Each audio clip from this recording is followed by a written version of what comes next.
Hello tubers and tubettes. My name is David and I live in Northern California.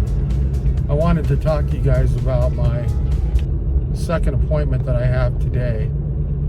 I did get paid, so my attitude is better.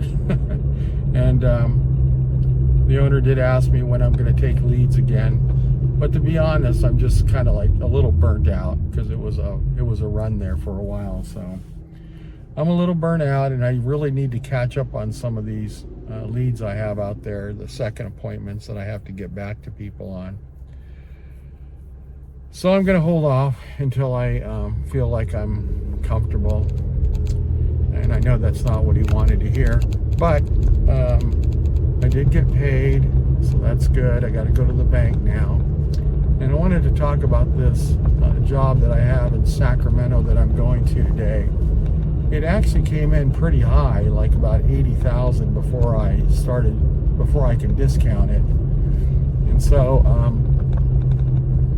some of the reasons it's so high is by the AC unit, I only have 4 foot 9 inches to get a tractor in there. And that means it's and I've got to go back and forth, so I have to bring in a conveyor belt system with 2 backhoes. There's no way to get around that. It's $6,400 to do it, before the discount. But I'm going to let him know that. There is a possibility we could come in through his neighbor's yard, and he was real positive about it, but he just has to understand that he's responsible for any damage that might occur because it's his pool, but it won't be $6,400. It'll be a lot cheaper.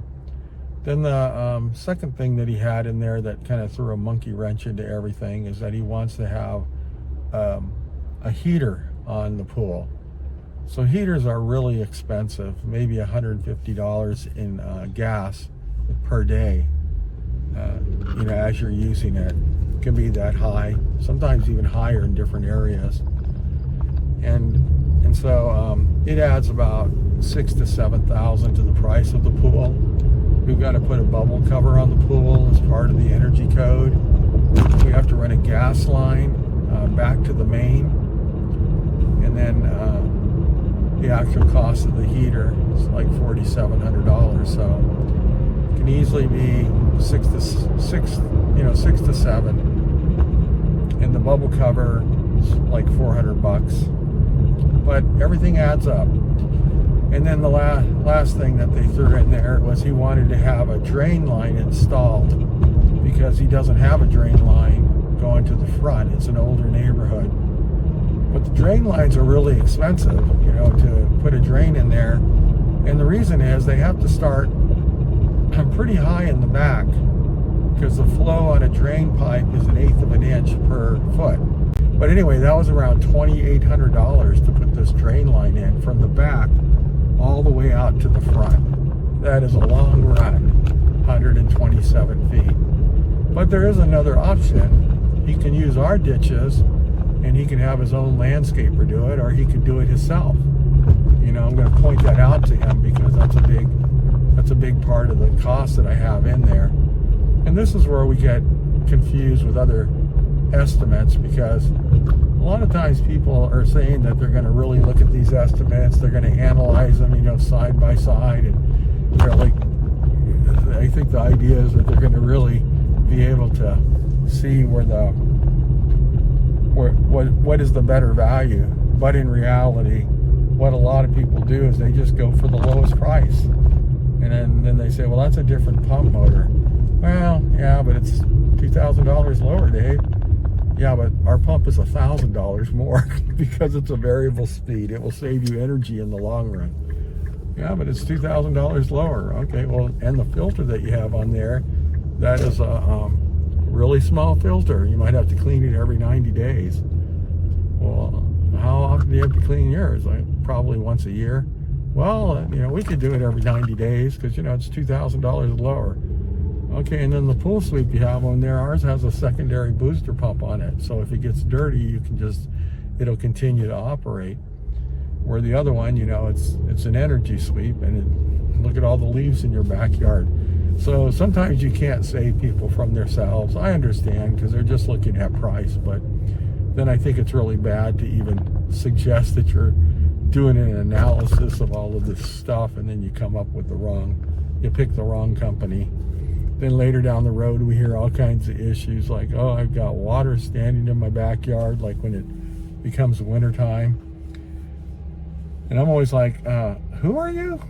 Oh, we met with you, Dave, but we went with another company and there's big drainage issues, and I was wondering if you could come out there and take a look at it and see if you could find a solution. Yeah, there's a solution. You should have gone with us, because setting the drain line is a really important thing, and it can't be done later.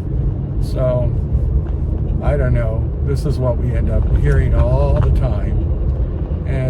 But the good thing about it is there's some times where I did not end up doing the pool, and they ended up being one of my best referrals, because everything I was telling them, it occurred with the other company. That the other salesman said, no problem, don't worry about it, it's not a problem. That's code for it's not his problem, you're going to have to pay for it.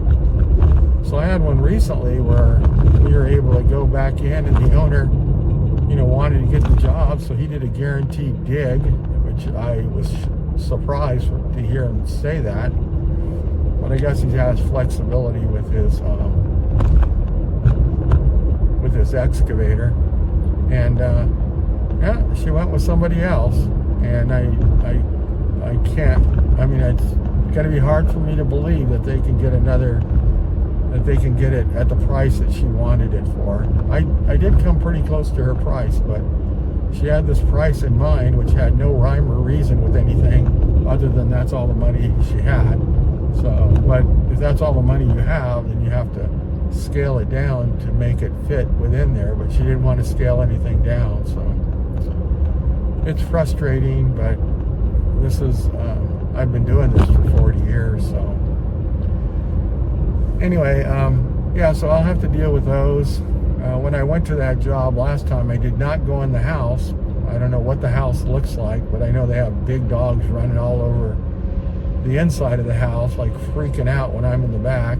And I had to stand in the back where there's dog poop like all over the place. It's just a filthy backyard. And they didn't clean it before I got there. And they were like, oh, I'm really sorry, we weren't able to clean up all the dog poo. And I'm like, this isn't dog poo for like a day. This is dog poo for like 2 or 3 months. I mean, it was just piles and piles and piles of it. And just because you put a pool in there and you put concrete in there, you still have to pick up the dog poop, or you're going to have, it's going to be nasty back there. But it's kind of nasty already. So that's who I'm going to see at 12:30. Now, good thing was she called me yesterday, and I thought, oh, is she going to cancel? That wouldn't have been a problem because I hadn't drawn it.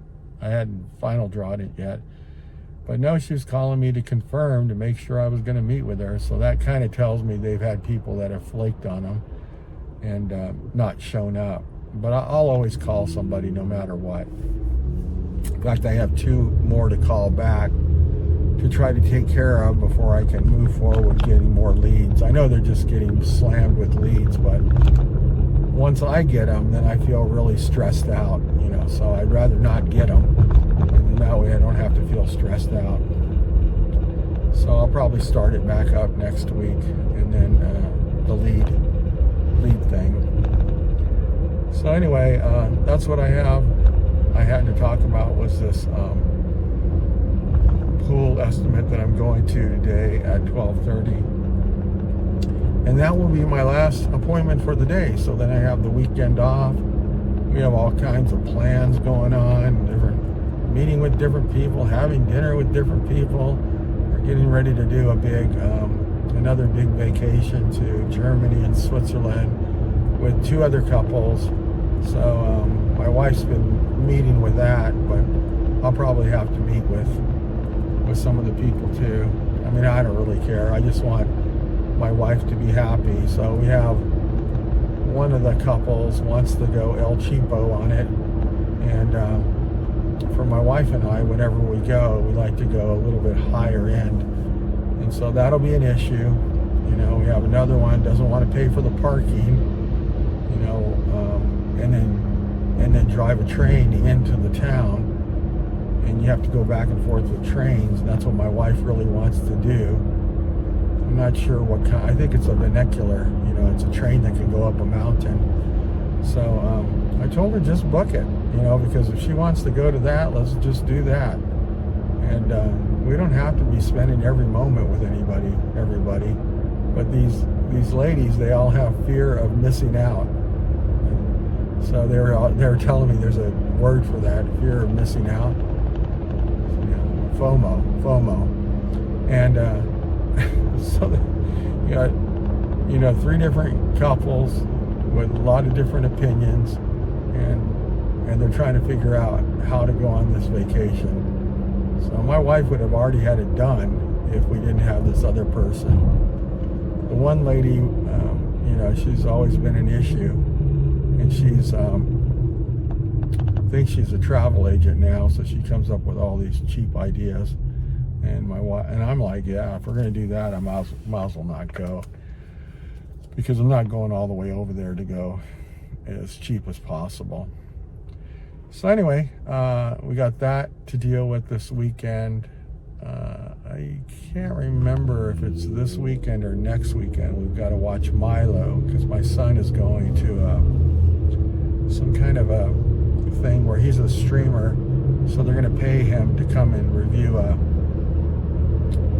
and make suggestions on a new video game that's coming out. And he's got to go to LA to do it, and he's got to drive down there and drive back, which is, I mean, I guess he thinks it's worth it, you know. So I think they're gonna pay him, but they'll probably just cover his cost to go down there. He's really into playing games, so if you're into playing games, I guess that's what you want to do. I'm glad I don't do that. So other than that, my other son is in September is going to be going to Japan for a month. So we've been talking a lot about that. I knew that he wanted to go by himself. He wanted to see if he could do it by himself, which I know he can. And he's got a job where he works for a big Fortune 500 company as an analyst. And even now he works remotely from his apartment. So he's going to set it up where he can work remotely for 2 weeks in Japan. And I think this is just the start of it, so that his girlfriend was really okay with him going, but I think that he may want to do this more often, so he can see the countryside and then work abroad. So he's very excited about that. He's telling me all these different places he's planning on going, and you know, both of the boys are, you know, successful, and they're happy and healthy, so that's all we can ask for. And my wife and I were empty nesters, so we just kind of do what we want to do. I try to get her not to load us up with too much stuff, but she almost wants to say yes to everything. So that's what we end up doing. We do a lot of you know, different parties and stuff with different people, and going to dinners quite a bit.